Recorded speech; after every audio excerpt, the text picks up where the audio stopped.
A mediados de los años 70, la periodista y directora de espacios televisivos Linda Moulton Howe recibió un informe de avistamiento redactado por su hermano, en aquella época piloto militar de helicópteros.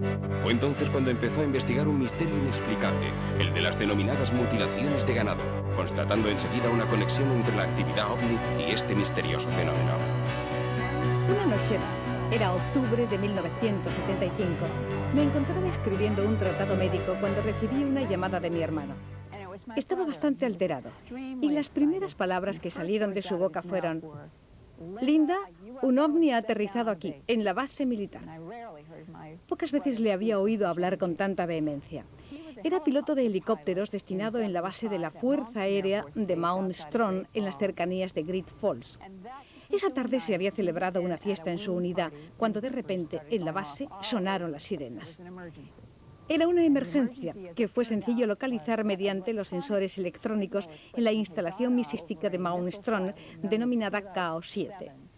Una de las patrullas antisabotaje refirió que un objeto discoidal de color naranja, muy brillante y del tamaño de un campo de fútbol, por consiguiente con un diámetro de unos 90 metros, se detenía o volaba a una altura muy escasa sobre la vertical de la rampa de lanzamiento.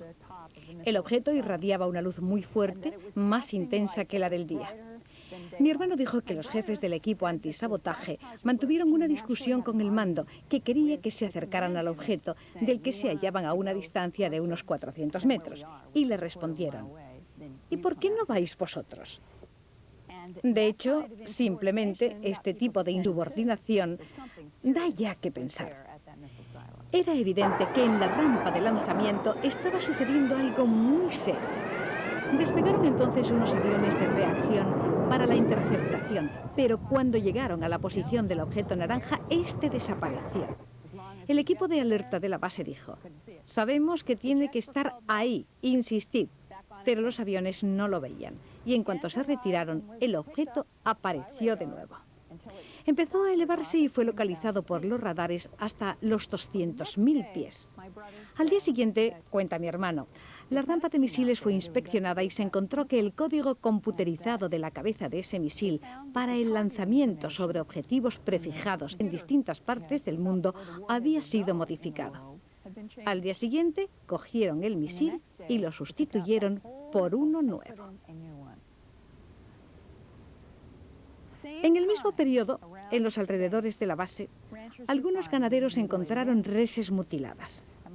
Ese mismo año, el 75, mi hermano habló con un oficial médico de la base de Mount Strong cuando un granjero llevó a la base una vaca que presentaba ablación de los labios realizada quirúrgicamente y de manera perfecta.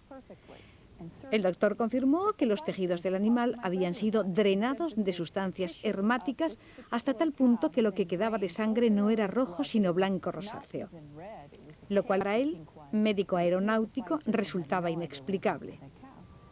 Era el año 1975. Al año siguiente me trasladé con mi familia de Boston a Denver. Había reunido un pequeño dossier sobre las mutilaciones animales y por entonces, para mí, la cuestión no guardaba relación alguna con la alarma OVNI de la base de Mount Strong. Eran dos asuntos distintos. Yo me ocupaba de temas ambientales y trabajaba en varios programas de televisión. En el verano de 1979 me encontraba con un equipo realizando unas grabaciones en Colorado para un especial sobre el Festival de Teatro sobre Shakespeare, un tema sin duda muy distinto del que estamos tratando.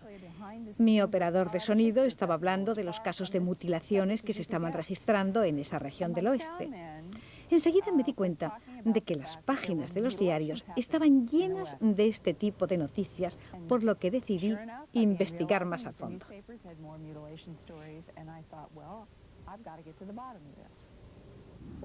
El fenómeno de las mutilaciones animales se remonta a fines de los años 60 y sé que en un principio atrajo la atención en todo el mundo de numerosas personas, aunque la mayoría pensaban que se trataba de la obra de animales predadores o de sectas satánicas. Así que me encontré en la situación realmente única e insólita de preguntarme quién podía querer investigar estos sucesos sobre una base seria. Y poco a poco me convertí en una autoridad en la materia. Pero tengo que decir que nunca sospeché que el enigma de las mutilaciones tuviera tal magnitud y se extendiera a nivel mundial. Pero las reses muertas son la prueba de que algo realmente insólito ha sucedido en nuestro planeta.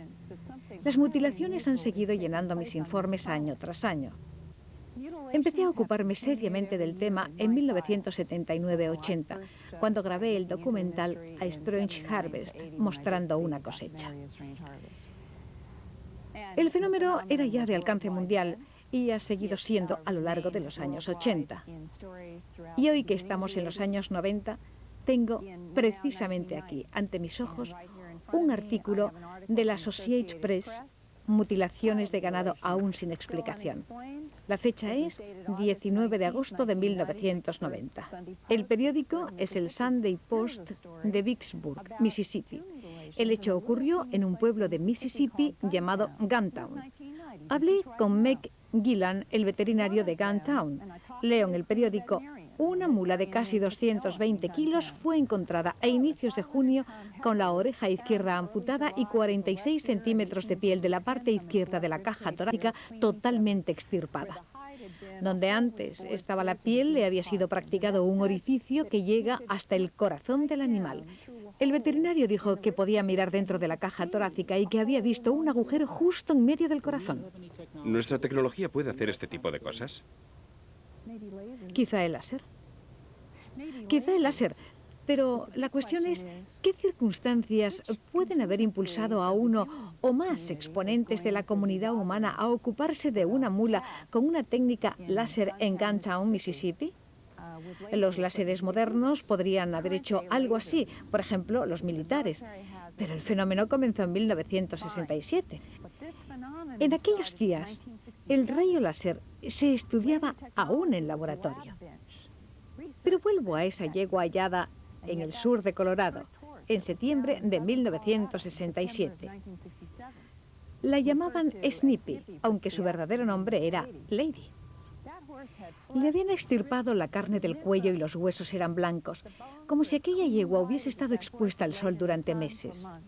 Un anatomopatólogo, Ion Atzhaler, que ha trabajado recientemente conmigo, me ha contado confidencialmente curiosos detalles.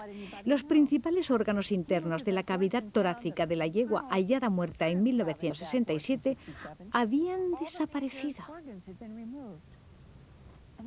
Pero lo que más le impresionó, este médico ha trabajado sobre muchos cadáveres humanos y animales, fue el hecho de que el animal carecía por completo de sangre. No había presencia alguna de fluido ni de sangre en la cavidad. Y se asombró ante el hecho de que los órganos internos de la yegua habían sido extirpados sin dejar rastro. Era el año 1967. Además, el anatomopatólogo tomó muestras de los tejidos del animal, los llevó a Denver y, tras observarlos al microscopio, refirió que había detectado la existencia de un calor muy elevado justo en los bordes de las heridas. Repito, era el año 1967. En el verano de 1989 trabajamos juntos para tomar muestras de tejidos de 9 animales mutilados encontrados en Arkansas, Oklahoma y Missouri. Y encontramos otro en diciembre en Idaho. Hablamos, por consiguiente, de 4 estados distintos. Al microscopio, el anatomopatólogo halló los mismos signos de calor en los bordes de las heridas. Su valoración fue de aproximadamente 350 grados, lo cual evidentemente excluye a los predadores.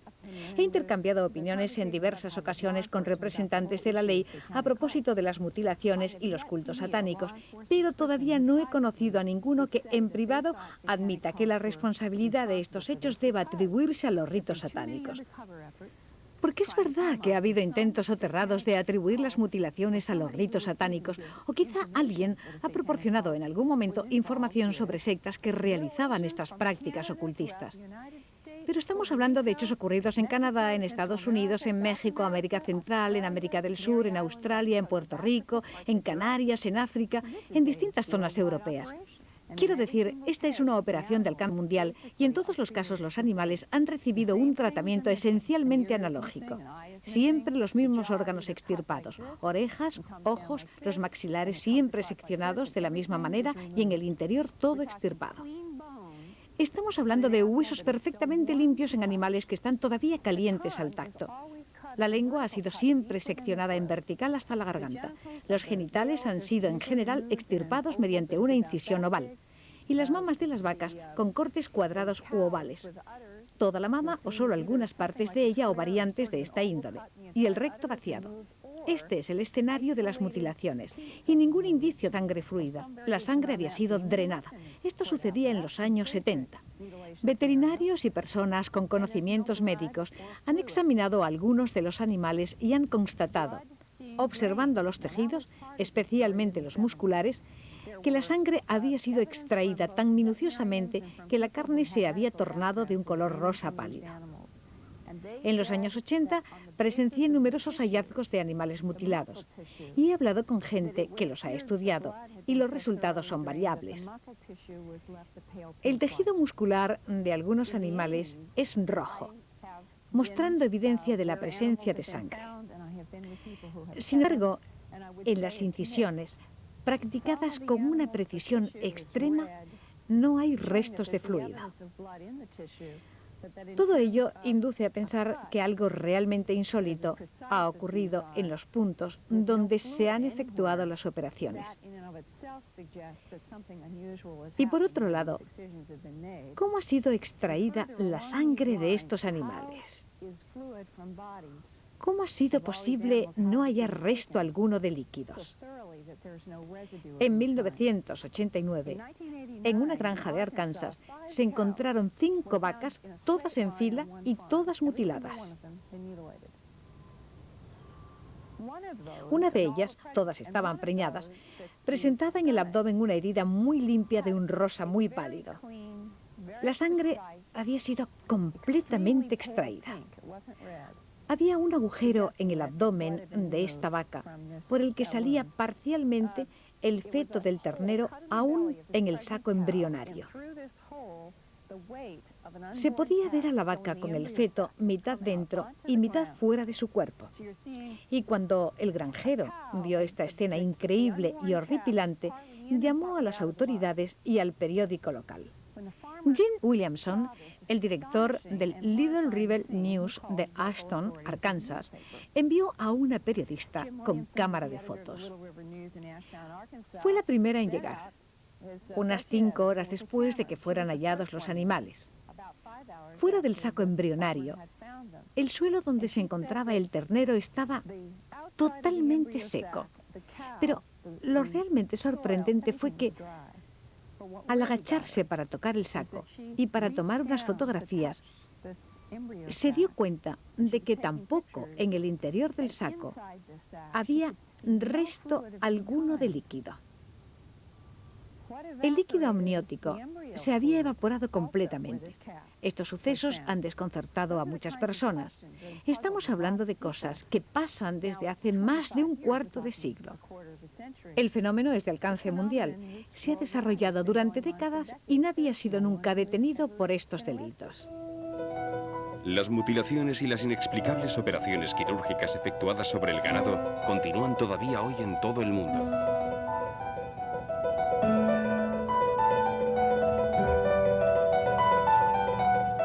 Presentamos a continuación a George Knapp, de la cadena de televisión KLS de Las Vegas. Durante 2 años, de 1989 a 1990, George produjo numerosos y famosos documentales y programas sobre el fenómeno ovni y sobre las personas implicadas en él. Inicialmente confiaba en que sus programas aportarían credibilidad a la cuestión, habiendo sido muy bien recibidos en Norteamérica y en el extranjero.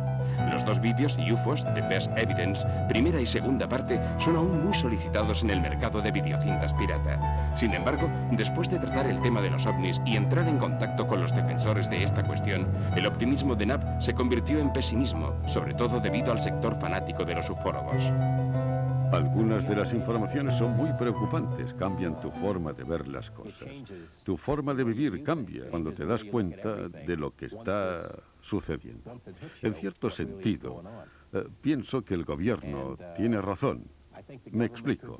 Si la historia saliera a la luz íntegramente, si el presidente anunciara por televisión que los extraterrestres están aquí, entre nosotros, que no podemos hacer nada, que están a punto de echar por tierra nuestros cimientos, se desmoronaría la fe religiosa, la confianza en el gobierno. Puede que la gente dejara de pagar impuestos, porque cambiaría la forma en que afrontamos la vida. Mi vida ha cambiado. Quiero decir, no veo al Padre Eterno o algo así. Ha cambiado el modo en que me enfrento. La más controvertida de las historias de Nat sobre los ovnis tiene como protagonista al sedicente físico Robert Lazar. Lazar sostiene que trabajó en un proyecto sobre platillos volantes en el desierto de Nevada, en una zona llamada Site 4, y afirma además que se trata del top secret más impenetrable. Conocí por casualidad al doctor Edward Teller cuando trabajaba en el Laboratorio Nacional de Los Álamos, en Nuevo México. Me recomendó para un trabajo en el desierto de Nuevo México, un lugar llamado S4, junto al Área 51, donde se desarrollan numerosos proyectos gubernamentales top secret. Edward Teller es el director del programa, y creo que una persona sugerida o aprobada por él debe ser considerada como muy fiable. Siempre me han fascinado los pequeños motores de reacción. Había construido e instalado un motor de reacción en un pequeño Honda Civic, un coche de ciudad, y el hecho ocupó la primera página del diario de Los Álamos, El Monitor. Por coincidencia, pues de hecho aparecía anunciado en la segunda página del periódico, Edward Teller estaba ofreciendo un seminario sobre el SDI, el Sistema de Defensa Espacial, en Los Álamos. Creo que era el mes de junio de 1982. Al entrar en la sala donde se celebraba la conferencia, yo pensaba que habría mucha gente, pero no fue así. Llegué con 1 hora y media de antelación y Ed Teller estaba sentado allí fuera. Acababa de comprar el periódico y estaba leyendo la primera página. Yo pensé, esta es la ocasión para presentarme. Puedo decirle, yo soy el joven sobre el que está leyendo, siempre he querido conocerle, y así sucesivamente. Y quizá charlar un poco. Efectivamente hablamos. Él parecía interesado en algunos temas, yo quería conocer su opinión sobre otros, y nos tomamos un café y un brioche juntos abajo en la cafetería. Bueno, así nos conocimos, tras lo cual asistí a su seminario. Un tiempo después me trasladé a Las Vegas y decidí ingresar de nuevo en el sector científico. Envié mi currículum a los numerosos laboratorios dispersos por todo el país, así como a las agencias gubernamentales de investigación. Envié también un currículum a Ed Teller. Él me llamó y me dijo que había mandado mi currículum a alguien en Nevada. Se trataba de un proyecto clasificado como secreto y dijo que pronto me llamaría. El teléfono sonó a los 20 minutos. Era para la entrevista. Está claro que Ed Teller no se limitó a hacer una recomendación. Era una auténtica orden. Esa persona debía mantener una entrevista para ese trabajo. Eran los primeros meses de 1989 y yo había sido incluido ya en el proyecto, aunque lentamente, dado que mientras tanto el gobierno estaba llevando a cabo unas minuciosas investigaciones sobre mí. Era algo distinto a todo aquello para lo cual había trabajado hasta entonces. Recibí de Los Álamos la autorización Q, algo muy extraño, pues me habían dicho que había 38 niveles por encima del nivel Q. En aquella época era necesaria una orden ejecutiva para hacer efectivo el cargo, y la orden ejecutiva fue firmada por Ronald Reagan. Permanecí en el programa poco tiempo, hasta abril de 1989, me parece. Luego nuestros caminos se separaron. Al principio, durante las entrevistas, no me fue nunca declarado explícitamente, bien, Bob, trabajaremos con platillos volantes, o sobre las naves extraterrestres recuperadas de accidentes, o algo así. Mi cargo era de ayudante del director del cuerpo. Oficialmente tenía que trabajar sobre las técnicas más avanzadas de propulsión. Obviamente, cuando empecé a trabajar, a leer las instrucciones, me di cuenta de la naturaleza del proyecto. Teníamos que estudiar el origen de los vehículos voladores, la raza o el tipo de alienígenas que pilotaban la nave, cuáles eran su aspecto y su estructura física sobre la base de los informes de las autopsias y cosas así. En cuanto vi el material, comprendí que no se trataba de un proyecto corriente de investigación. Estábamos llevando a cabo una operación de ingeniería inversa. Nosotros teníamos el vehículo, una nave extraterrestre, y debíamos descubrir cómo funcionaba. Teníamos el producto final y debíamos descubrir la técnica de construcción, las leyes de física por las que se regía. Estaba, pues claro, el asunto sobre el que estábamos trabajando. Lo más extraño era que nunca se dijo una sola palabra explícitamente sobre el tema. Vi el vehículo volador, un gran platillo, un platillo volante, el típico platillo volante. Incluso entonces pensé, bueno, esta es obviamente una nueva creación del gobierno, una especie de objeto volador experimental, quizá un avión de combate del futuro, lo cual explica todas las locas historias sobre los platillos volantes, y nosotros tenemos que probar este aparato. Pero el momento más emocionante se produjo cuando vi el interior del vehículo y observé que el equipamiento y los asientos eran extremadamente pequeños, construidos para criaturas muy pequeñas o para niños. Naturalmente los niños no habrían tenido permiso para entrar, pero esto sucedía antes de que yo entendiera de qué se trataba. Estamos hablando de cosas extrañas y de tecnología que no existe. Las investigaciones a realizar sobre el vehículo habían sido repartidas minuciosamente. Había un grupo que se ocupaba específicamente del equipamiento para la navegación, otro de la metalurgia del vehículo, y otro más que trabajaba en la propulsión sobre el sistema de empuje del vehículo, que era aquel del cual se ocupaba mi grupo. Es decir, un sistema de investigación que permitía estudiar y entender a fondo lo que estaba ante nosotros. Así, en poco tiempo, ya que esa era nuestra única tarea, logramos reunir bastante información sobre el funcionamiento del vehículo. Es casi imposible comprobar mi empleo allí. En Los Álamos han negado que yo trabajara alguna vez allí, del mismo modo que hizo Kiermaier, el subarrendador de Los Álamos. Pero hemos encontrado una agenda telefónica del laboratorio con mi nombre. Había colegas que estaban dispuestos a testificar a mi favor, pero en general Los Álamos había mantenido todo oculto, negando incluso que yo viviera o hubiera vivido alguna vez en la ciudad, aun siendo conocido por muchas personas. Cuando Lazar fue citado en 1990, el juez confirmó también que el científico resultaba ser un hombre carente de ciudadanía. Qui c'è un fascicolo W2 che dimostra che Lazar ha lavorato per i servizi dell'intelligence navale degli Stati Uniti. E vedo ancora che il suo nome è presente in un'agenda del telefono del Laboratorio Nazionale di Los Alamos. È ovvio che sembra molto difficile avere informazioni sul signor Lazar da parte delle fonti governative, enormemente difficile. Enormemente difícil. Los avistamientos de ovnis no son lo único que sucede aquí en el desierto de Nevada. El periodista e investigador privado Tony Pelham ha pasado innumerables noches por todo el desierto de Nevada y ha encontrado reses mutiladas, extrañas luces en el cielo y hostiles guardias sin distintivo de reconocimiento. El desierto por fuera está lleno de patrullas con uniforme de camuflaje. Llevan M16 y no tienen ninguna insignia de reconocimiento. No son de las fuerzas aéreas, no son del ejército, no tienen ningún tipo de distintivo. Estuve a punto de chocar con ellos en una o dos ocasiones. Realmente había algo que no me cuadraba. He oído las más extrañas teorías en relación con estos hombres. Pero ellos me desafiaban a mí y yo les desafiaba a ellos. Cuando se acercaban me preguntaban, ¿qué estás haciendo aquí? Y yo respondía, ¿qué estáis haciendo vosotros aquí? Esta es tierra de todos. Estaba rondando alrededor de un área prohibida. Mi opinión es que el gobierno esconde algo que está mucho más protegido que el avión invisible F-117 o el U-2, algo clandestino. No sé si ahí puede haber una base subterránea alienígena, no sé si habrá ovnis o extraterrestres. Solo sé que tienen un aparato de seguridad mucho mayor que el que se ve habitualmente alrededor de cualquier tipo de instalación militar. No entiendo por qué los guardias de uniforme no llevan ningún distintivo. Cuando les he preguntado, ¿sois de la aviación o del ejército? Ellos no han respondido. Me dicen solo que abandone la zona.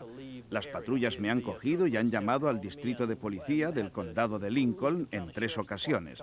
Y cada vez han extendido un informe sobre mí y me han ordenado que no me vuelva a acercar a la zona. La última vez... ¿Con qué pretexto? Que no tenía nada que hacer allí, junto a unas instalaciones secretas.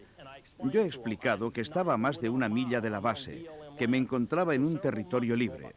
Unos meses después, 6 meses después, me acerqué al Range Madeleine para realizar unas tomas de un todoterreno de los que utilizaban. Nunca he corrido el riesgo de pasar al lado de la zona protegida, pero alguna vez he llegado cerca. Al volver al Álamo, el sheriff pidió verme, rellenó otro montón de documentos y de modo muy formal me dijo: Mr. Pelham, esta es la última vez que le avisamos. La próxima vez, y hablo en nombre de mis superiores, si usted vuelve por esta carretera y se acerca nuevamente a la base, va directo a la cárcel. Punto. En una ocasión en particular tuve una extraña experiencia con unas luces que en un principio parecían muy lejanas, pero que luego en pocos segundos pasaron a estar sobre mí. Pero nunca he ido allí con una cámara a grabar. No he ido nunca a ver a George Knapp ni a nadie para decir que había visto un ovni. No sé lo que vi aquella noche. Poco después, ya de vuelta, un todoterreno se me acercó desde una carretera lateral. Salieron de él los militares en uniforme de camuflaje con sus M-16 y me preguntaron cómo era que venía de una instalación militar. Respondí que no era verdad, respondí que solo estaba ahí, sentado en el desierto. Me preguntaron: ¿qué estás haciendo? Y yo: estoy mirando esas extrañas luces. Y ellos: ¿qué extrañas luces? ¿Qué luces? Nosotros no vemos ninguna luz. Luego fui al norte de Las Vegas, al norte de una zona conocida como Área 51. Pasé por muchas granjas al cruzar el condado de Lincoln y el condado de White Line, y encontré muchos animales muertos, algunos de ellos mutilados justo como había descrito Linda Howe en su libro A Strange Harvest. Estoy absolutamente convencido de que se trataba de reses mutiladas, absolutamente idénticas a las mostradas por Linda Howe en su A Strange Harvest de los años 60. ¿Habló usted con los propietarios de las granjas? Exacto. En un caso en particular, cuando mi hijo y yo encontramos un toro blanco y negro que tenía todos los signos clásicos de la ablación del maxilar inferior, de una oreja y del recto. Y la res no había sido tocada ni por coyotes ni por otros predadores. No había ningún tipo de huella en los alrededores. Cuando me acerqué a la gente que había acudido para enterarse de lo ocurrido, se limitaron a irse. Pregunté entonces en un par de granjas cercanas y me dijeron: sí, alguien ha robado ese toro, le ha disparado y luego lo ha dejado ahí. Bueno, esto no era verdad. Ese animal había sido mutilado. Hablé con las personas que desempeñaban cargos importantes en estos condados y me dijeron que, habiendo investigado poco tiempo atrás estas muertes y teniendo en cuenta los informes de la policía, según ellos, los episodios de mutilaciones eran atribuibles a algo ajeno a nuestro planeta.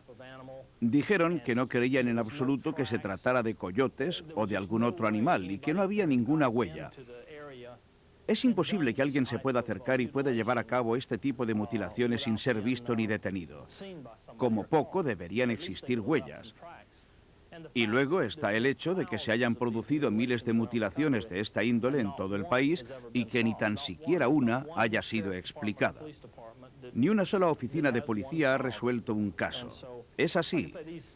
Los principales exponentes de estas comunidades no quieren ponerse ante una cámara y decir: sí, pienso que se ha tratado de algún tipo de extraterrestre. Pero lejos de las cámaras dicen lo que piensan, las extrañas luces y los numerosos avistamientos de ovnis en la zona. Está claro que existe una conexión entre las mutilaciones de los animales y las extrañas luces en el cielo. Yo solo he tratado de probar o de refutar lo que está sucediendo.